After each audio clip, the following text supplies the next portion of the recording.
हाँ बच्चों, क्या हाल है? देखो ऐसा है, डीएफ ब्लॉक का एक शॉर्ट नोट्स जो कहते हैं, one shot, gun shot, short note जो बोलिए, ये 10 मिनट का एक वीडियो मैं बना रहा हूँ। और डिस्क्रिप्शन बॉक्स में देखो, ये वीडियो तुम्हारा हो गया, प्लस आपको 15-20 क्वेश्चन PYQ के फॉर्म में है, वो आपको डिस्क्रिप्शन बॉक्स में उसका लिंक डाल दिया जाएगा। अगर आप ये पूरा कर ले रहे हो तो ज़्यादा चांस है, 99.99% चांस है आपके डी ब्लॉक के क्वेश्चन सी में से मिल जाएंगे। तो वो पहले ऐसा क्या, डी ब्लॉक का आपका 7 नंबर का क्वेश्चन है, जिसमें ज़्यादा चांस है 3 से 4 क्वेश्चन, मिनिमम 4 क्वेश्चन आपके आएंगे रीजनिंग क्वेश्चंस। उस 4 में से भी 3 क्वेश्चन आपके कौन से होंगे, वो डी ब्लॉक की प्रॉपर्टी के रीजनिंग क्वेश्चंस, और 1-2 होंगे फैक्चुअल्स। और फिर बाद में K2 CR27 K-4 की प्रिपरेशन और प्रॉपर्टी की रिएक्शंस पूछी जाएंगी। ये भी 100% श्योर शॉट है, ठीक है। तो चलिए स्टार्ट करते हैं। डी ब्लॉक एलिमेंट देखो यहाँ पर है, introduction to D block element. पहला क्वेश्चन यहाँ पर है क्या कि element in which last electron fills in n-1d, तो उसको हम क्या बोलते हैं, उसको हम बोलते हैं n-1d सबसेल को डी ब्लॉक एलिमेंट बोलते हैं। Element in which the last electron enter n-1d subshells are known as D block element, ठीक है। तो दूसरा ऑब्जेक्टिव क्वेश्चन से पूछ सकते हैं, सिंपल क्वेश्चन है, D block elements are placed between S block and P block. Next question, what are D block elements alternatively called, D block elements are also known as transition element. देखो यहाँ पे लिखा गया ये electronic configuration of fifth period of D block element is, तो क्या होता है, ऐसे होता है ना, n-1 d 1 to 10 ns 1 to 2। तो अगर कह रहे हैं फिफ्थ पीरियड, तुम्हारा n यहाँ पे 5 है, तो कितना हो जाएगा आपका 4d, मीन्स ऑप्शन कौन सा हो जाएगा इसमें 1। फिर देखो उसके बाद, what is general electronic configuration of D block element n-1 d 1 to 10 ns 1 to 2। देखो ये, अब देखो these are some characteristic of D block element, they form complex compound, they have high melting and boiling point, in most of the cation transition element they have one pair electrons, they are parametric in nature, ठीक है। फिर उसके बाद फिर यहाँ पर they form organometallic compound, they form alloy, they form interstitial compound, they act as catalyst, these are some characteristic of d block element। फिर देखिए इसके बाद, ये आपका melting point of transition element का 3D 4D 5D का एक variation है, आप लोग उसको देख सकते हो, स्लाइड में भी दिया गया है। Most unstable electronic out of which is incompletive field, ठीक है। फिर देखो इनकम्प्लीटिव फील्ड होगा हमारा क्या होगा, अनस्टेबल होगा। Which are the following property is not shown by transition element, देखो डक्टाइल होते हैं, गुड कंडक्टर होते हैं, मेलेबल होते हैं, यहाँ दे ग्लो इन डार्क, ये प्रॉपर्टी नहीं होती है, तो ऑप्शन आपका ये हो गया। देखो फिर इसके बाद, it is observe that first ionisation energy increases but increase in not very regular in D block element. देखो उसका मेन रीजन क्या है, पुअर शिल्डिंग इफेक्ट, या शिल्डिंग इफेक्ट कर सकते हो, due to shielding effect. Which one of the following doesn't show variable oxidation state, zinc, cadmium and mercury doesn't show variable oxidation state, that's why they are not regarded as transition element, in spite they are placed in D block element because their last electron fills in D subshell, ठीक है बेटा। अब उसके बाद, the atomic size increases towards the end of the transition series because of repulsive force। देखो उसमें क्या होता है ना, जैसे एक ही सेल के अंदर इलेक्ट्रॉन ऐड होते चले जा रहे हैं डी सब सेल के अंदर, तो 10 इलेक्ट्रॉन जब आएंगे तो इनमें क्या होगा, इंटर इलेक्ट्रॉनिक रिपल्सन होगा, ठीक है। तो साइज क्या होगा उसकी, इसमें थोड़ा सा बढ़ेगा, ठीक है। फिर किसके बाद, most common oxidation state shown by 3 series कौन सा होता है, +2 होता है। जनरली सारे एलिमेंट +2 में शो करते हैं, जैसे मान लो एक आध को छोड़ करके, वैसे सारे +2 में शो करेंगे, ठीक है। स्कैंडियम +3 में शो करता है। विच एलिमेंट है एबनॉर्मल कन्फिगरेशन, क्रोमियम और कॉपर आप पढ़े हुए 11th में, by keeping stability into mind. फिर देखो उसके बाद, atomic size of D block element remain constant for the some element because nuclear charge is balance by screening effect, ठीक है। अब देखिए इसके बाद, transition element and their ions exhibit colour due to the presence of unpaired electron, ये ठीक है। और डी ट्रांजिशन आपका लिखना है। हाँ देखो, अगर पूछा जाए कि why D block elements are coloured, तो क्या लिखोगे, generally due to presence of unpaired electron and due to D transition, but K-4 is colored not due to D transition but it is due to charge transfer.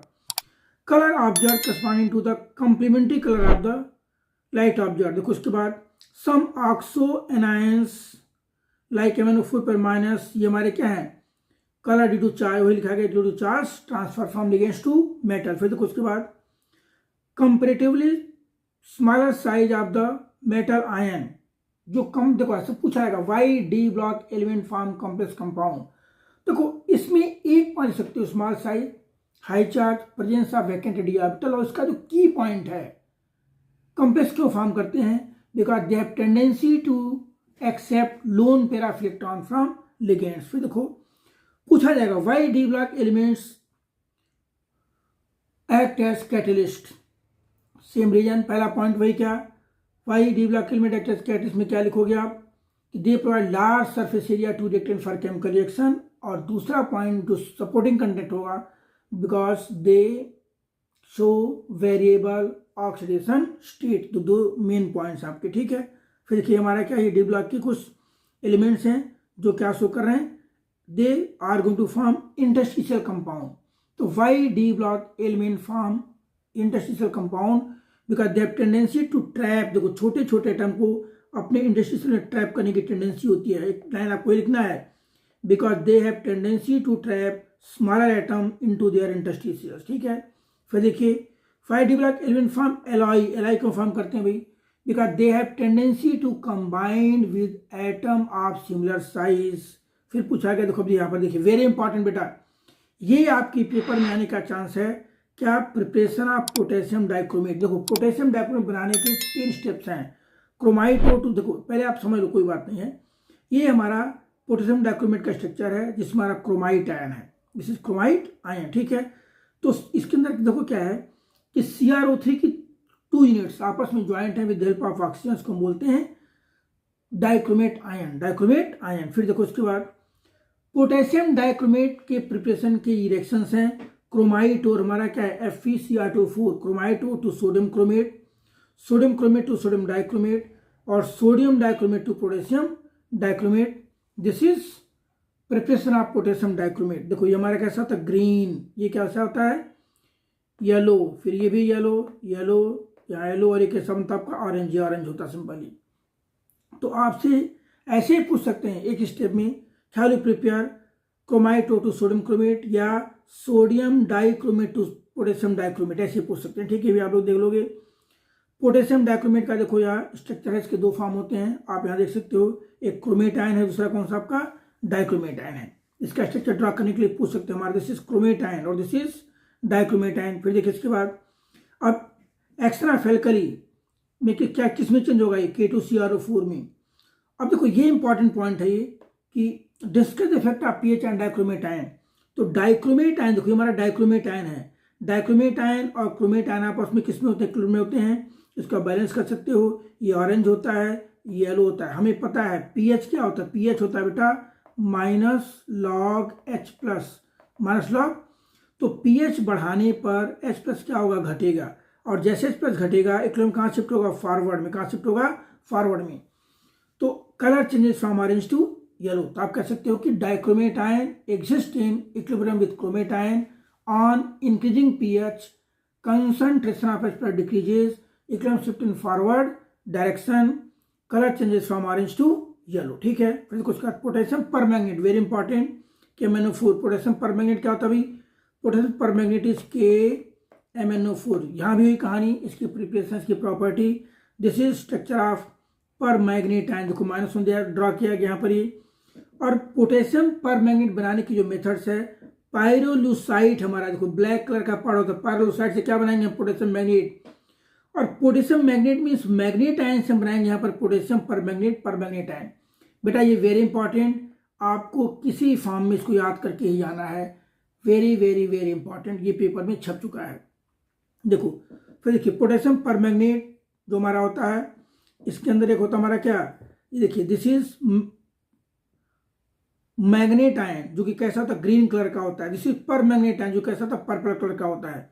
Manganate ion क्या होता है बेटा हमारा, MnO4 पर -2, पर magnet क्या होता है बेटा यहाँ पर, MnO4 पर माइनस, ठीक है। अब आइए इसके बाद एटॉमिक एंड आयनिक रेडियाई, देखो ये वो तो लेफ्ट टू राइट क्या होगा, घटेगा, रेडियाई घटेगी। बट ये स्मूथ नहीं होता है क्योंकि मिडिल के बाद जाने के बाद उसमें पेयरिंग स्टार्ट हो जाती है, तो थोड़ा सा इंटर इलेक्ट्रॉनिक रिपल्सन होगा, ठीक है। फिर इसके बाद यहाँ पर ये अब यहाँ पर देखो मोस्ट कॉमन ऑक्सीजन सेंसिटिव, अब हमारा आता है क्या एफ ब्लॉक एलिमेंट, जिसके अंदर हम लेंथाइड नेट देखेंगे। Most common oxygen sensitive of lanthanide कितना होता है, +3 होता है। Some elements of +2 and +4, SMYBEU, SMYBEU क्या शो करते हैं, ये +2 शो करते हैं, और C क्या शो करता है आपका +4 शो करेगा। जो +3 में होंगे, जो +2 में होंगे, they try to change into +3 by the process of oxidation, hence act as reducing agent. और जो +4 में होगा, they try to change into +3 by the process of reduction, hence act as oxidising agent. इसलिए पूछा जाता है अक्सर क्वेश्चन कि SM2+, YB2+, EU2+ are good reducing agent because they changes to +3। अब देखो फिजिक्स टाइप से आपका यहाँ पर क्या है, ये इनक्रेडियाई का वेरिएशन है, 187, 183, 182, 181, 180। देखो अब यहाँ पर क्या हो रहा है, सिंपल शिल्डिंग इफेक्ट की वजह से क्या हो रहा है, ये रेडियाई नियरली क्या हो रही है, सेम हो रही है। ये हम आगे पढ़ेंगे लेंथाइड कंट्रैक्शन। तो देखो यहाँ लिखा गया है phenomena of study decrease in atomic oblique ionic radii on moving from left to right across lengthenide is known as lengthenide contraction. very important, lengthenide contraction is very important, but इसको आप जरूर देखोगे। तो क्या यहाँ पर कि व्हाट इज क्वेश्चन क्या पूछा जाएगा कि what is lengthenide contraction, what is cause and what is its consequence। तो क्या लिखोगे, phenomena of gradual decreases of atomic oblique ionic radii on moving from left to right known as lengthenide contraction। और इसका consequence क्या है, इसका तो पहले कॉज क्या है, it is due to shielding effect, और इट इज ड्यू टू ये भी कह सकते हो FUSE diffused shape of F orbital की वजह से होता है, ठीक है। और देखो इसका जो कॉन्सिक्वेंस होता है, देखो क्या शिल्डिंग इफेक्ट की वजह से होता है, और बाकी ड्यू टू इसका कॉन्सिक्वेंस देखिए, what are the cause of lanthanide contraction, क्या भाई शिल्डिंग इफेक्ट और इफेक्टिव न्यूक्लियर चार्ज। फिर देखो क्वेश्चन यहाँ पे क्या पूछा गया, इसका इफेक्ट क्या है, इसके 3 इफेक्ट हैं। पहला क्या अभी रेडियाई, देखो सेकेंड और थर्ड ट्रांजिशन सीरीज की जो करस्पॉन्डिंग एलिमेंट होते हैं, फॉर एग्जांपल जिरकोनियम और हैफ्नियम की प्रॉपर्टी क्या होती है, सिमिलर होती है। तो similarity in property of element belonging to same group of second and third transition series, difficulty in separation of lanthanide, और बाकी बेसिसिटी ऑफ हाइड्रोक्साइड। देखो basicity of hydroxide decreases from left to right, हम कह सकते हैं LaOH thrice is more basic than LuOH thrice. This is consequence of lanthanide contraction, ठीक है। फिर देखो मोस्ट बेसिक हाइड्रोक्साइड कौन सा होता है, LaOH थ्राइस होगा, कौन सा होगा, LaOH थ्राइस होगा। फिर देखिए इसके बाद consequence of lanthanide contraction among these कौन कौन सा भाई, atomic size decreases, basic strength decreases, zirconium and hafnium have similar characteristic, very important. देखो ये 3 क्वेश्चन बन गए बेटा, ये इन तीनों में से एक क्वेश्चन पूछ सकते हैं। This is consequence of lanthanide contraction, ठीक है। अब आइए इसके बाद देखो यहाँ पर जो लेंथेनाइड्स होते हैं ना, they combine with acid and liberate hydrogen, they react with halogen and form LnX3 type halide, they combine with water and form LnOH। Ln हमारा क्या लेंथेनाइड है, मतलब उस 14 एलिमेंट में कुछ हो सकता है, and they combine with carbon form LnC2, they reacts with nitrogen form LnN, and they combine sulfur form LnS3, and they combine with oxygen form Ln2O3। these are chemical reactivity of lanthanides, ठीक है। आइए फिर इसके बाद देखिए यहाँ पर use of lanthanide, देखिए वेरी इंपॉर्टेंट, यहाँ पर पूछ सकते हैं मिस मेटल क्या होता है भाई, around 95% lanthanide, around 5% iron and trace of carbon, sulphur, calcium, aluminium को बोलते हैं मिस मेटल बोलते हैं। जो इसका यूज होता है वो कहाँ पे होता है भाई, it is used in magnesium Mg based alloy, it is used in lighter flint, इनमें बेसिकली यूज होता है इसका, ठीक है। It is also used as catalyst, ठीक है। आइए तो ये बेटा ऐसा ना कि ये these are some very important questions of D and F block element, आप इसको करिए। और उसके बाद इसी चैप्टर का PYQ आपको डिस्क्रिप्शन बॉक्स में डाला गया है, ये देखोगे आपकी काफ़ी प्रॉब्लम क्या होगी यहाँ पर सॉर्ट आउट हो जाएगी। चलिए ऑल द बेस्ट।